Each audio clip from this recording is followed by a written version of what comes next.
Good afternoon, everybody. It's April 18th. I can't remember the last time I did a video. Man, we must be nearing a week by now. This video is basically, why did Mike buy the 1167? Out of all of his other options, he could have went with a Case Quad-Track, could have went with a new John Deere, could have went with a Delta Track. Why the 1167? So we're going to get to that here in a minute. But just recap. As you remember, Travis, my brother-in-law, he was helping me work on this drill. This drill has not moved for almost a week because Environment Canada was calling for historic winter storms. Historic winter storms. I'm going to show you our historic winter storm right here. See that little snowbank we got right there? That one right there. Yep. That was pretty much blown right across a 5-acre area just for you guys.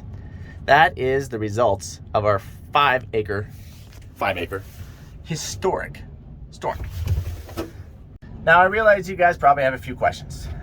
Like, Mike, just for clarity, you did trade the Fendt 1050 for the 2-track. Yes, I did. Why would you do that? Why wouldn't you keep the 1050? Because remember the whole salary cap thing? Like the NHL, like I like to watch hockey, so definitely a Canadian. And the NHL has salary caps on every team.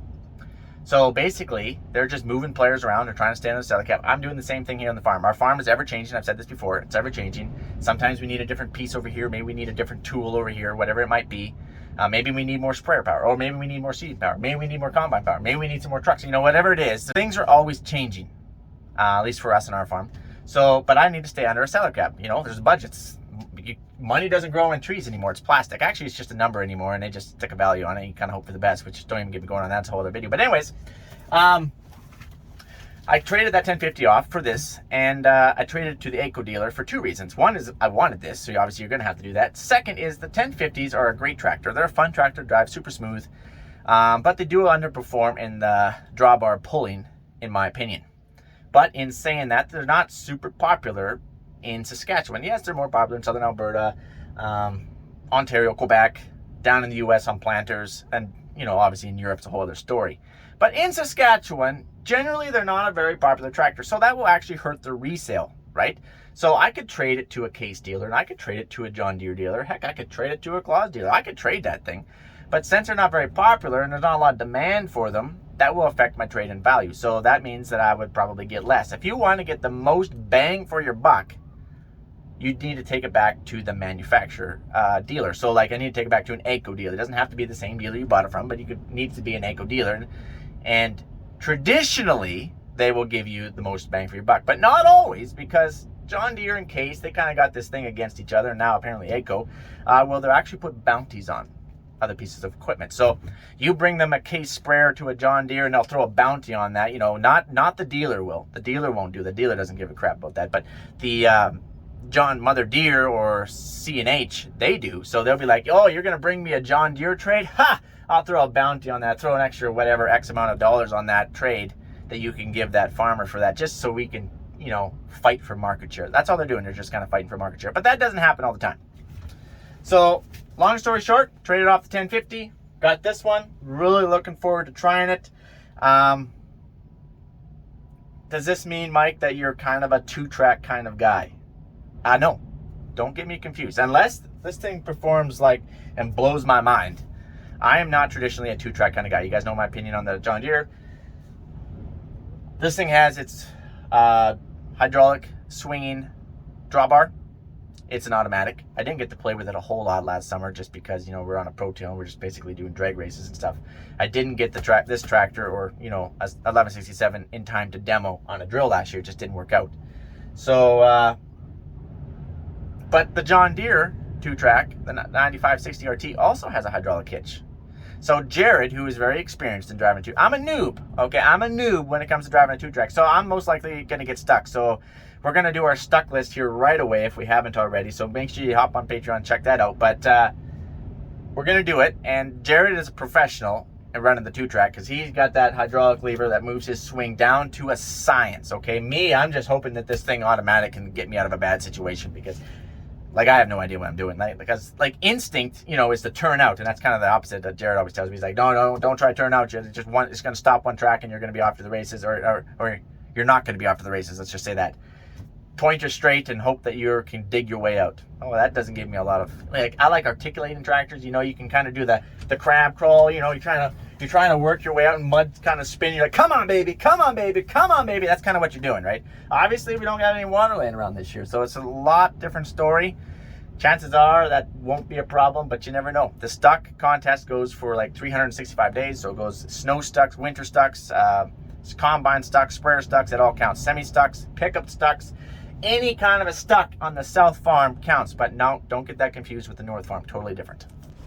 Now let's get back to some more of your guys' questions. Mike, are you concerned about the CVT? Absolutely. That is a major concern. That's probably one of my biggest concerns, other than just the 2-track and getting stuck, being down to a 2-track. My second, if not the biggest concern, would be how much power is that CVT going to sap? Because CVTs they are a power drain. In my opinion, they're a stinking big power drain on your engine horsepower. So the 1050, I think, was rated at about 517 horsepower. But by the time that CVT transmission was done with it, it felt like it was pulling at like 450 horsepower. And that's a pretty stinking big drop. So this 1167 is pushing out 670 horsepower. And is it going to feel like 600 horsepower? Is it going to feel like 550 horsepower? Because if it's only 550 horsepower, it is not going to pull that drill very well, right? It's not going to pull that drill very well. So we're going to find out. At the end of the day, the proof is going to be in the pudding. We're going to find out very, very early on. Now let's talk about the engine a little bit. I do believe it's a 16.2 MAN engine in there. It's the same engine that I do believe they have in their Ideal 10 combine. Don't quote me on that, but I'm pretty sure it is. And I do like the MAN engine. I do like the MAN engine. Say that 5 times fast. MAN engine, MAN. We're not even going to try and do that anymore. This is just embarrassing myself. But anyways, it's a concern. But anyways, the power bulge, there is no power bulge. Most tractors have a power bulge. Mike, what the heck is a power bulge? Power bulge is, I'm going to throw it in there, hopefully in your description. It's basically, in the long and short of it, the electronics can kind of sense the load of the engine, and they just throw a little extra RPMs and torque and horsepower when you're really needing it most. So basically, it's kind of extra horsepower and whatnot that you kind of have on hand at the end of the day.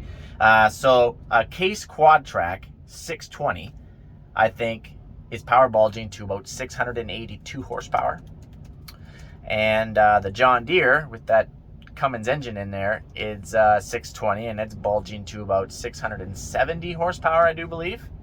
And this one is just 670 consistent horsepower. So is this going to be any better than the John Deere, which is power bulging to 670 horsepower?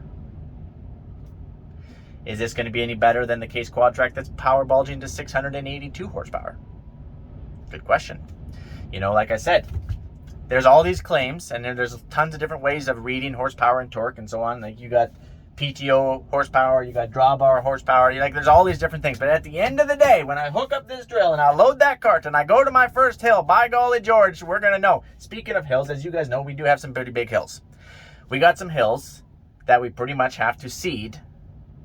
Wow, I don't know why I'm going like this. This is when we're trying to get out of the field, but it's kind of like a big bowl almost. You kind of got to seed like this, and you kind of keep working your way down. You can't hardly get your tractor out. There's only one spot. You had to get a good run at it to lift your drill out of the ground. Yes, that's right. Your drill's out of the ground. Your mid-row banders are out of the ground. Your cart is less than 50% full, less than half full, and you can't drag this drill and cart up that hill. Okay, can't do it. You'll just spin out.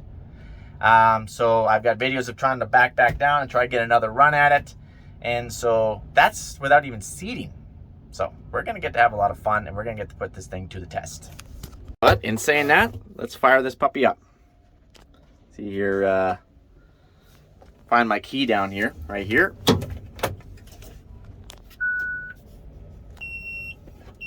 Oh, low on antifreeze. It's got to be a Fendt thing. I'm always low on antifreeze.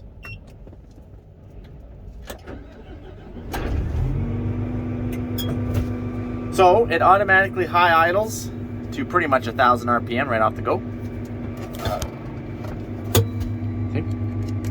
That's how it is. Like I said, I'm not quite done tweaking my monitors. Haven't really been in here since the last time we did a video. And I'm gonna do some winging up and drag this drill out of the snowbank, R1 snowbank, so I can do some greasing on some dry ground.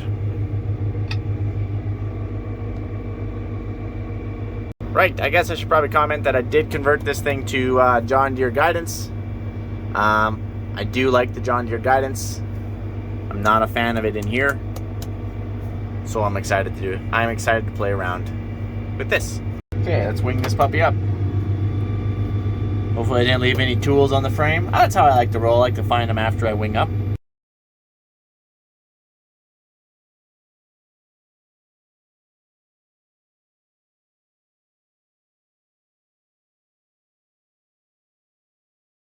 And just like that.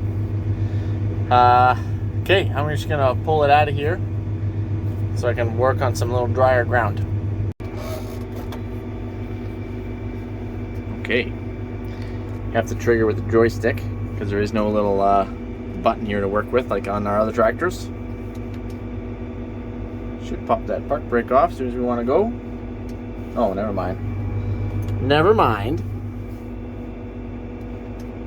There we go. That only took about 3 seconds to figure out.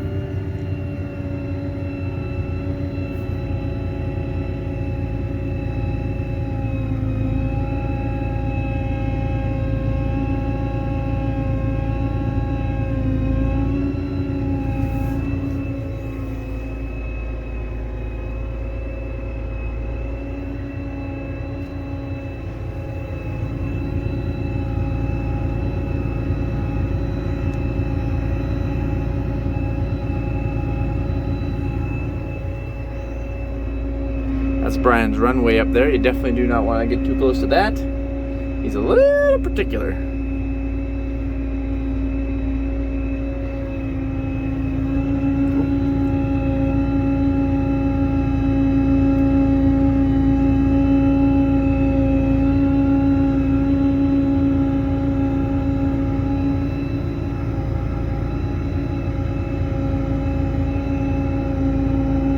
Alright guys, I think you pretty much got her figured.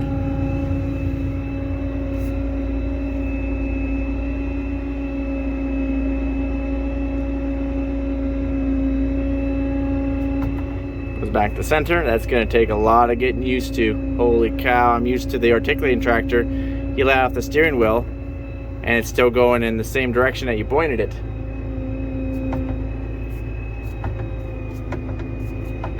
What has Mike got himself into? Oh man, so anyways, oh, I actually want to go this way. Hopefully I don't tear up too much grass. It's another downside to the two tracks. Oh, I'm tearing some grass. Whoops.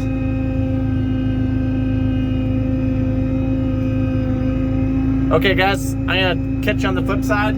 Stay tuned for some seeding videos.